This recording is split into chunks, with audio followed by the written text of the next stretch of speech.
Hello दोस्तों, नमस्कार। SM किसी चैनल में मैं आप सभी लोगों का दिल से बहुत बहुत स्वागत करता हूं। अगर आपने फर्स्ट टाइम विजिट किया जरूर चैनल को सब्सक्राइब कर लेना, साथ में बेल आइकन को हिट करके ऑल जरूर सेलेक्ट कर लेना। उसी के साथ साथ फ्री स्टॉक मार्केट क्लासेस इस चैनल को भी अगर आप चाहो तो सब्सक्राइब कर सकते हो। यहाँ पे भी बेल आइकन को हिट करके ऑल जरूर सिलेक्ट कर लेना। इस चैनल का लिंक आपको ऊपर आई बटन पे या फिर नीचे डिस्क्रिप्शन बॉक्स में मिल जाएगा। सो चले दोस्तों, फिलहाल इस वीडियो को स्टार्ट कर लेते हैं। दोस्तों अभी हम लोग आ चुके हैं बिल्कुल हमारे नॉर्मल स्क्रीन के ऊपर एंड यहाँ पे हम लोग बात करने वाले एक और बड़ी कंपनी जिसमें हम लोग को बहुत ही बड़ी गिरावट एक ही दिन में देखने को मिले, लगभग 12.25% की गिरावट। बहुत सारे डिफरेंट टाइप के सवाल यहाँ पे पूछे जा चुके हैं। सो मैं ट्राई करूंगा हर एक सवाल को सॉल्व करने की। राइट, मेरा जो भी जवाब यहाँ पे रहेगा उसको कॉपी मत कर लेना। अगर आपको कोई भी चीज़ यहाँ पे मददगार साबित लगती है तो आप उसको कंसिडर कर सकते हो, बट फाइनल डिसीजन आपका होना चाहिए। नेक्स्ट अगर मैं बात करूँ, कोई भी चीज़ बताने से पहले डिस्क्लेमर देना चाहूँगा। यस, ये कंपनी मेरे पोर्टफोलियो में भी है, अभी नहीं, बहुत पुराने समय से है। सो इन केस अगर आपको लग रहा है कि बायस चीज़ें चल रही तो आप स्ट्रेट अवे वीडियो को इग्नोर भी कर सकते हो। तो दोस्तों सबसे पहले स्टार्ट करेंगे आज के दिन की गिरावट 12.25%। और ये आज भी नहीं, देखा गया तो कई दिनों से लगातार हम लोग को गिरते हुए ही देखने को यहाँ पे मिल रहा है। एक साल की भी बात करें तो 15% हम लोग को नेट गिरावट देखने को यहाँ पे मिल रही है। जितनी भी लीड कमाई थी वो सब कुछ जा चुकी है। 5 साल की बात करें तो यहाँ पे 350% के रिटर्न्स आज भी है। इवन दो ये स्टॉक्स लगभग 50% अप्रॉक्सीमेटली 50% डाउन है फिर भी। सो अगेन एक प्रूफ चीज़ हो जाती है कि लॉन्ग टर्म में, मतलब 5-6 साल 10 साल की अगर आप लोग बातें करते हो तो आपको अच्छा खासा यहाँ पे रिटर्न्स मिलता है एंड आपके पास अच्छा खासा एम्पल ऑफ टाइम भी रहता है कि आप चाहो तो एग्जिट भी कर सकते हो। ये एक जस्ट इन्फॉर्मेशन के लिए आपको बता रहा हूँ।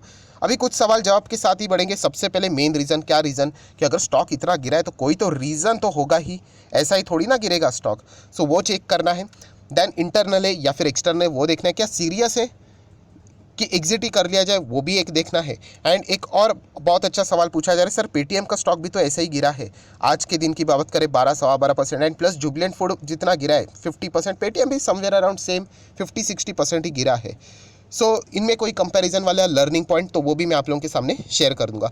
तो चलिए एक एक पॉइंट को पकड़ लेते हैं। सबसे पहले इंपॉर्टेंट चीज़, आज के दिन की गिरावट देखिए। इसके पहले की जो भी गिरावट थी ना वो एक्सटर्नल रीज़न था। हम लोग कह सकते हैं अलग अलग चीज़ें हैं, जैसे कि अगर मैं एक साल की बात करूँ तो यहाँ पे आप बोल सकते हैं कि प्रॉफिट बुकिंग हुई है, कोई रीज़न मिला।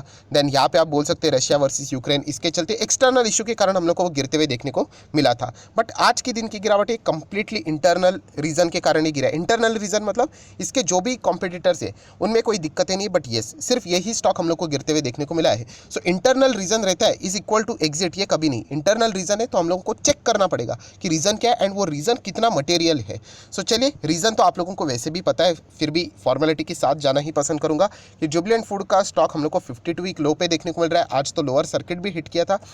सो उसके पीछे का रीज़न है उनके जो सीईओ है मिस्टर प्रतीक पोता, उन्होंने यहाँ पे रिज़ाइन कर दिया है। अभी कंपनी के सीईओ होल टाइम डायरेक्टर की अगर हम लोग बात करें, अगर वो यहाँ पे रिज़ाइन करते हैं तो ये बिल्कुल भी अच्छी बात नहीं है। सो हमारा नेक्स्ट काम क्या है कि देखिए, रेजिग्नेशन तो उन्होंने किया। क्या इसके पहले कोई किसी कंपनी के बड़े CEO, MD, whole time director, managing director उन्होंने रिज़ाइन नहीं किया? कितने सारे कंपनीज में किया है। सो हमारा नेक्स्ट मेन काम क्या होता है? हमारा नेक्स्ट मेन काम होता है रीज़न ऑफ रेजिग्नेशन, कि भाई वो कंपनी छोड़ रहे ठीक है, बट वो क्यों छोड़ रहे हैं, उसके पीछे का रीज़न, ये सबसे मेन इंपॉर्टेंट चीज़ है। अगर देखिए, आपको मैं एक साफ साफ चीज़ें बताना चाहूँगा दोस्तों। ये कंपनीज एक्ट में ये सारी चीज़ें लिखी हुई है कानून में कि अगर आपको निकलना है कंपनी से तो आपको एडवांसली बताना पड़ेगा एंड उसी के साथ साथ आप क्यों निकल रहे हो उसका रीज़न भी देना पड़ेगा। एंड अगर उस रीज़न में अगर उन्होंने कहा होगा कि कुछ गलत बातें बोली होगी कि कंपनी बराबर काम करने नहीं दे रही है, प्रॉपरली मैं जो बोल रहा हूँ वो नहीं कर रही, तो फिर डेंजरस बात है। ऐसा हुआ है बहुत सारे कंपनीज के साथ। तो ये रीज़न फाइंड करना है तो बीएससी के ऑफिशियल वेबसाइट पर जाके हम लोग पीडीएफ डाउनलोड करेंगे तो आप लोगों को सारी बातें क्लियर हो जाएगी। ये देखिए 2 ही पेज का पीडीएफ है, कोई ज़्यादा बड़ा बात है यहाँ पे है नहीं। जुबिलेंट फूड वर्क्स की बात है। मैं थोड़ा नीचे यहाँ पे आऊँगा, आप लोगों को इससे पहले भी ये पीडीएफ यहाँ पे अवेलेबल हो चुका है। ये देखिए इसमें सारी चीज़ें लिखी रहेगी ABCD कि यहाँ पे वो रिज़ाइन करे, ठीक है। तो नेक्स्ट कौन आ रहा है वो भी इंपॉर्टेंट है, वो सारी चीज़ें देखनी पड़ेगी। पहले आ जाते हैं इंपॉर्टेंट चीज़ के ऊपर। तो आप देख सकते हैं point number 1, reason for the change, मतलब वही रेजिग्नेशन की बात करें। रीज़न फॉर द चेंज मतलब किसी और को अपॉइंट कर रहे हो या फिर रिज़ाइन हो रहा है, किसी को भगाया जा रहा है, रिमूवल है, किसी की डेथ हो गई या फिर कोई और रीज़न है जिसके चलते रिप्लेसमेंट हो रही है। सो यहाँ पे तो अगर हम लोग बात करें डेथ की तो बात है नहीं, अपॉइंटमेंट नहीं है, किसी को निकाला भी नहीं जा रहा है, कोई खुद ही जा रहा है, रिजिग्नेशन। तो इसके पीछे का रीज़न क्या है? तो ये देखिए दोस्तों, डिस्क्रिप्शन में हम लोग पढ़ लेते हैं, बहुत इंपॉर्टेंट है ये। सो मिस्टर प्रतीक पोता की अगर हम लोग यहाँ पे बात करें, उनका डीन नंबर भी लिखा हुआ है। Resign as a CEO and whole time director, ठीक है। Of a company as he wish to pursue opportunity outside Jubilant Food Works Limited. इसका अर्थ क्या है? इसका अर्थ मतलब कंपनी के अंदर कोई गड़बड़ी है, इसलिए वो निकलना नहीं चाह रहे थे, वो और थोड़ा ग्रो होना चाहते हैं, या फिर शायद से मतलब वो और देख रहे हैं कि और दूसरी कोई कंपनी ज्वाइन करे, ज़्यादा यहाँ पे और आगे बढ़ना चाहिए। तो ऐसी बहुत सारी चीज़ें हम लोग को देखने को यहाँ पे मिली है इसके पहले भी। सो यहाँ पे बताने का मकसद क्या है, कोई भी ऐसा खराब रिमार्क नहीं है कि कंपनी ये काम कर नहीं दे रही, कंपनी के अंदर गड़बड़ चल रही इसलिए मैं निकलना चाह रहा हूँ, तो ऐसा कुछ भी नहीं। तो ये बहुत बड़ी राहत वाली बात है जो कि हम लोग को देखने को यहाँ पे मिल रहा है।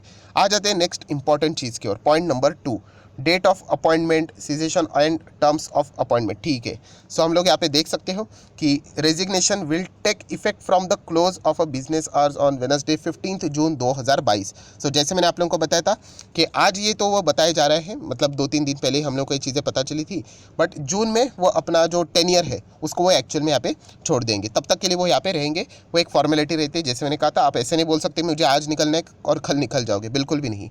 नेक्स्ट अगर हम लोग बात करें दोस्तों यहाँ पे brief profile in case of appointment, कौन नया पर्सन आ रहा है, तो फिलहाल आप देख सकते हैं नॉट एप्लीकेबल, अभी तक तो किसी का नाम यहाँ पे सामने नहीं आ रहा है। अगर यहाँ पे कोई बहुत बड़ी स्ट्रॉन्ग पर्सनैलिटी आती है, बहुत ही जाना पहचाना नाम आता है, तो स्टॉक में गजब की तेज़ी भी आ सकती है, जैसे कि हम लोग को गोदरेज कंज्यूमर प्रोडक्ट में भी देखने को मिला था। सो ये डिपेंड करता है वो किसको अपॉइंट यहाँ पे करके लेके आते हैं। जुबिलेंट फूड की अगर हम लोग बात करें, एंड आप देख सकते हैं disclosure of relationship between the directors in the case of appointment of a director, मतलब अगर कोई आ रहा है सो उसका क्या कंपनी के बाकी डायरेक्टर्स का नाता है, तो अभी तक अपॉइंट ही नहीं हुए तो बाकी चीज़ क्या वो फिल करेंगे। सो ओवरऑल ये बताने का मकसद क्या, इसमें से सबसे इंपॉर्टेंट पॉइंट कौन सा था, पॉइंट नंबर 1, कि वो रिजाइन क्यों कर रहे, तो उन्होंने कहा है उनका पर्सनल रीजन है कि वो और ग्रो होना चाह रहे होंगे शायद से, इसलिए उन्होंने रिजाइन किया होगा। ये बिल्कुल नॉर्मल बात है, इसके पहले भी बहुत सारी चीज़ें हुई है, राइट। बेस्ट एग्जांपल अगर मैं आप लोगों को दे दूं तो अशोक लेलैंड के जो यहाँ पे जो सीईओ थे, उन्होंने भी यहाँ पे रिजिग्नेशन दिया था। उन्होंने कहा था कि मैं दूसरे कंपनी में और थोड़ी बड़ी अपॉर्चुनिटी देखना चाह रहा हूँ, फिर बाद में उन्होंने एशर मोटर ज्वाइन किया था। तो ये चीज़ें चलती रहती है दोस्तों। तो मेन रीज़न क्या है, रिपीट हो रही है चीज़ें, बट मेन रीज़न क्या है कि अगर वो यहाँ पे लिख देते कि गड़बड़ी चल रही है तो फिर प्रॉब्लम हो जाती, पर यहाँ पे ऐसा कोई भी बात नहीं, तो आपको डरने की ज़रूरत यहाँ पे नहीं है। सो आपका नेक्स्ट इमीडिएटली सवाल यहाँ पे आएगा कि अगर डरने की ज़रूरत नहीं है तो फिर 12.25% गिरा क्यों, फिर इतना तो गिरना तो नहीं चाहिए था। सो दोस्तों इसके पीछे का रीज़न है कि यस, ये नाम है ना मिस्टर प्रतीक पोर्ता, ये बहुत बड़ा नाम है, इन्होंने एक्चुअली इस कंपनी को एक अलग स्टैंड पे यहाँ पे खड़ा किया था।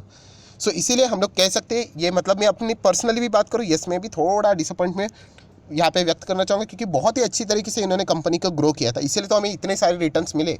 सो थोड़ा बुरा तो लगता है कि यहाँ पे वो रिज़ाइन कर रहे हैं यहाँ पे, बट कोई ऐसा खराब बात नहीं है कि उन्होंने कहा कि कंपनी खराब है इसलिए हम लोग निकल रहे हैं। वो थोड़ा अपना पर्सनली और खुद को ग्रो करना चाह रहे हैं, तो इसलिए उन्होंने यहाँ पे रेजिग्नेशन का यहाँ पे खुद का फैसला यहाँ पे लिया है। सो रीज़न यही है, एक बड़ी गिरावट, क्योंकि जो पर्सनैलिटी यहाँ पे जो थी वो बहुत ही कमाल की थी, बहुत अच्छा काम किया उन्होंने, और मुझे बोलने की ज़्यादा ज़रूरत नहीं, आप कंपनी के रिटर्न्स देख लेना, पुराने समय से अभी तक के बहुत ही शानदार रिटर्न्स इस कंपनी ने दिए हैं। देन दोस्तों नेक्स्ट सबसे ज़्यादा सवाल एक ही पूछा जाता है रिटेल इन्वेस्टर की ओर से, हम लोगों ने क्या एग्जिट करना चाहिए कि नहीं। देखिए एग्जिट करना है, एंट्री करना है, होल्ड करना है, एवरेज करना है, वो कंप्लीट आपका डिसीजन है, बट मैं इतना कहना चाहूँगा दोस्तों, इस चीज़ के चलते एग्जिट करने की ज़रूरत यहाँ पे नहीं है। देखिए गिरावट हो रही है, ठीक है, यहाँ पे इसके पहले भी बहुत सारे कंपनीज, इनफैक्ट आगे आने वाले फ्यूचर में भी ऐसे बहुत सारे रेजिग्नेशन होने वाले। मेन रीज़न रहता है कि रेजिग्नेशन के पीछे की वजह, जो कि कोई भी ज़्यादा टेंशन वाली बात नहीं है।